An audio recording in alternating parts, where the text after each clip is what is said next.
Now we're going to take a look into home inspections and due diligence, which is a really important part of the buying process, especially for freehold homes. And we brought in our VP of sales at Fox Marin, Ian Busher. And Ian, in a past life, is a former licensed contractor and red seal carpenter. So who better to have this discussion with? Ian, so great to have you here. Thanks for having me. Happy to be here. Okay, so let's talk about home inspections and what they actually reveal, why they're important, and where the limitations of a home inspection can be as well.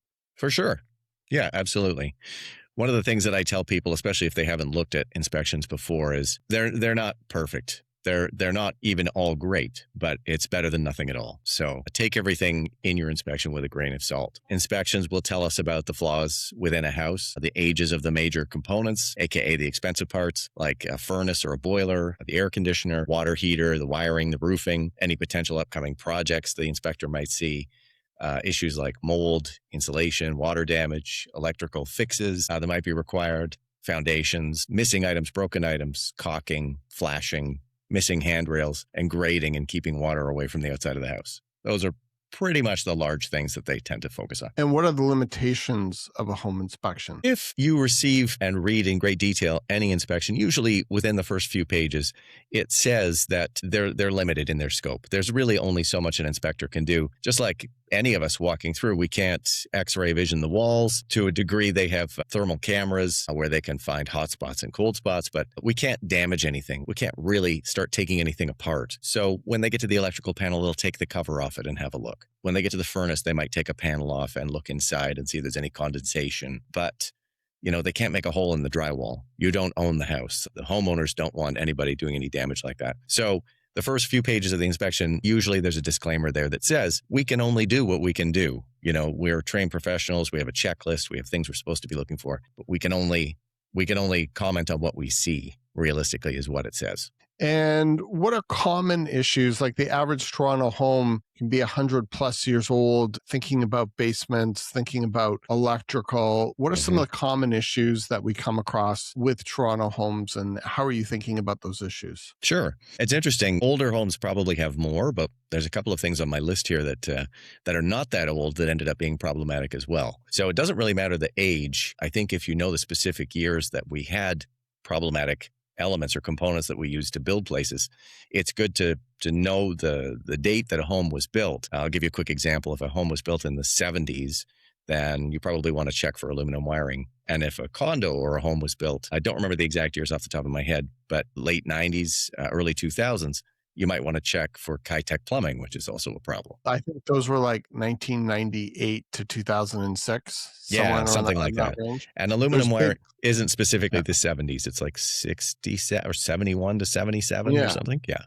But with the Ki-Tec plumbing for condos, it's important because there was a big lawsuit and classified action with a certain type of plastic plumbing fitting that was used predominantly in condos, but also some homes as well that were built within that time frame.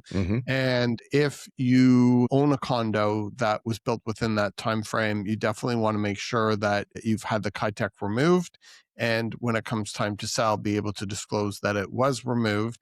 It's also noted on a status certificate whether there is Ki-Tec or not in a building. But it's an important thing when you're looking at that age period of a condo building to ensure or to get clarification as a buyer whether or not it has Ki-Tec plumbing. Yeah, we're digressing here a little bit, but yeah, Ki-Tec, in some cases, as you know, Ralph, the whole building makes it mandatory for everyone to do it at some point, or the building takes care of it and deals with it, the cost of it from the reserve fund. And in some cases, I've gone to buildings where they leave it up to individual homeowners, or they say, it's okay, we're just going to monitor it. And I think that's a bit of a red flag sometimes. There's a building in particular I'm thinking of where they said, we've got checks and valves in places to make sure the pressure doesn't get too high and the temperature doesn't get too high. So even though we know we have Ki-Tec, we shouldn't trigger any kind of flood. Interesting. And even though when we think about home inspections, it's typically low-rise properties, not specifically condos. Yeah.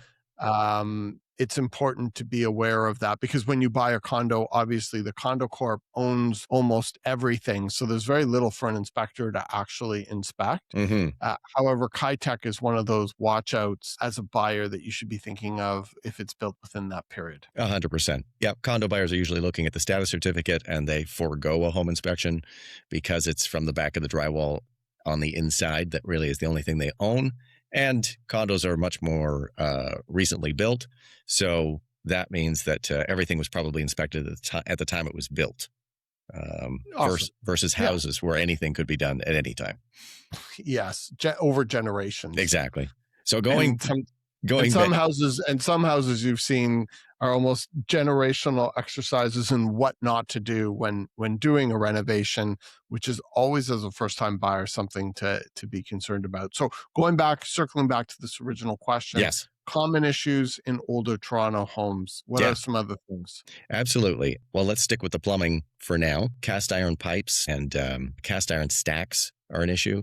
The Ki-Tec plumbing we talked about, the size of the water service, and clay drains that haven't been replaced that go out to the street that can collapse and cause a backup. Electrical, so fuse boxes versus breaker boxes, and the size of the electrical service. And then, of course, antiquated wiring types. We talked about aluminum a little bit, but also knob and tube is a very big one. And the difficulties maybe with getting insurance with those and the high cost of replacement of those. Asbestos, insulbrick. If you don't know what insulbrick is, Google that. Fieldstone, brick, and block foundations, which are different types of porous foundations underground. Rad heating versus forced air heating. Rad heating has the lack of ducts, so you can't really have central air, but there are alternative types of AC. Older windows and doors, lack of insulation, settling and sloping floors, and in rare cases, termites. And what are the things, as a educated agent with your type of background, what do you look for, like when you go in a property? Like, I know sometimes you go in a property and like, ooh, this smells really weird, or there's a feeling of dampness. Like, what are some things that when you're looking in a home, you tend to want to gravitate to?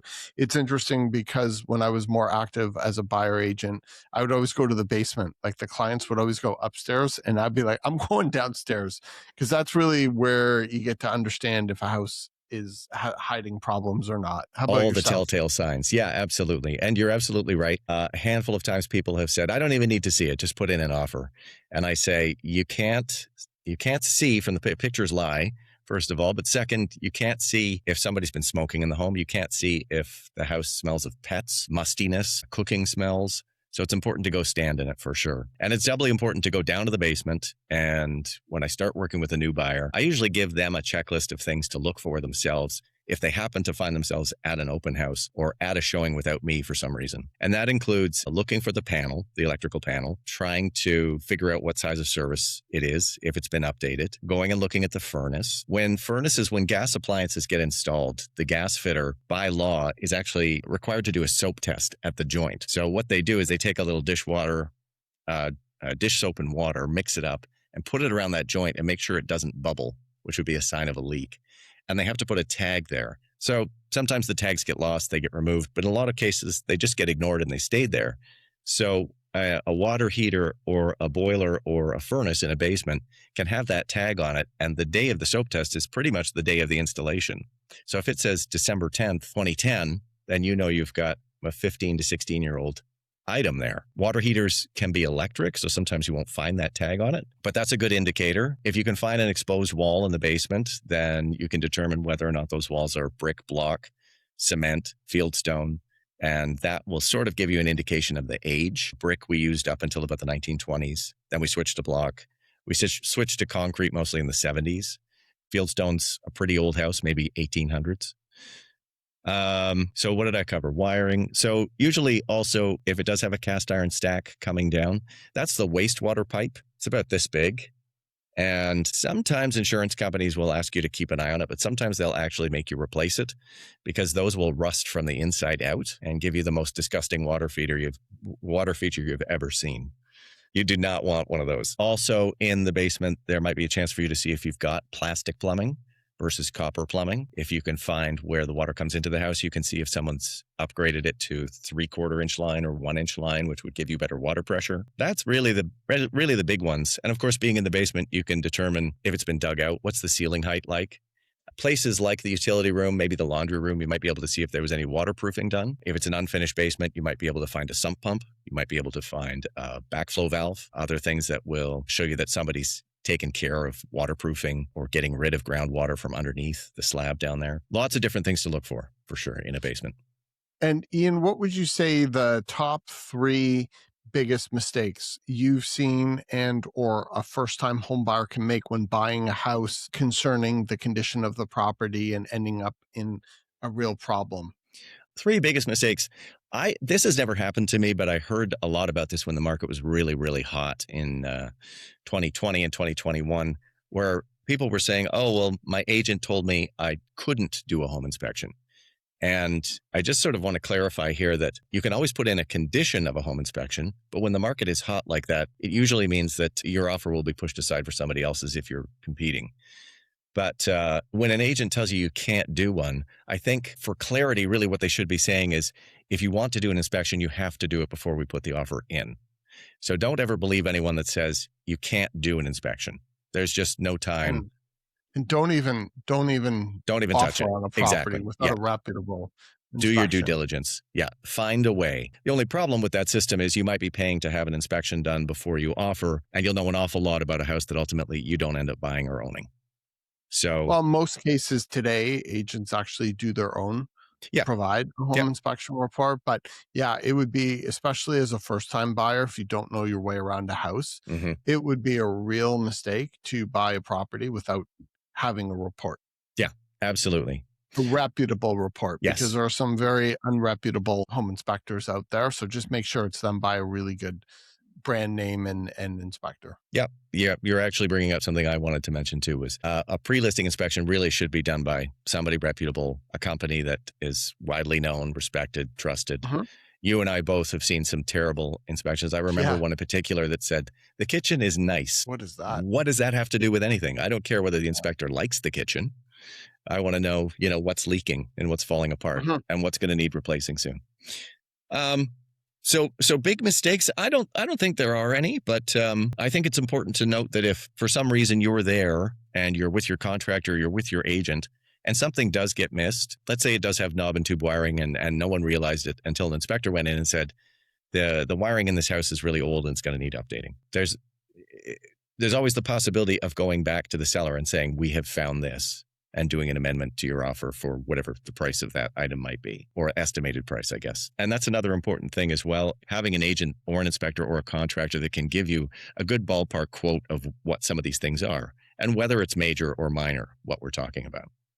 I think for me, the biggest mistake that I've seen first-time buyers potentially make, and why it's so important to surround yourself with a good team, with a really strong agent who understands renovations, and either contractors who you can trust or an inspector, is first-time buyers who've never really renovated a property will underrate the time and the cost potentially to do a renovation.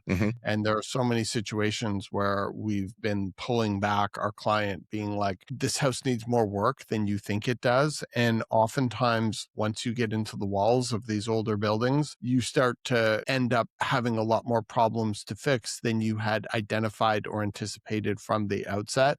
And costs really start to spiral. And if you're going to do it yourself or you're going to become the GM and manage a bunch of sub trades, that's going to be incredibly stressful and time consuming. And if you hire a full service contractor, you're going to be paying a lot, and there's no guarantees that you're not going to run into problems from somebody running away with your deposit. We've heard those stories, to spiraling costs that just get out of control. And these types of renovations in these older homes are almost without doubt going to be more time consuming, more expensive, and more challenging than you would ever thought humanly possible. So as a first-time buyer, it's one of the things you always want to do is just see if you can get somebody, especially if they've never lived in a house, let alone owned a house, to get familiar with what the costs and maintenance is in owning a house. And it's one of the things that we talk about with first-time buyers as well, house versus condo, is you see a lot of people leaning towards a house if they can afford it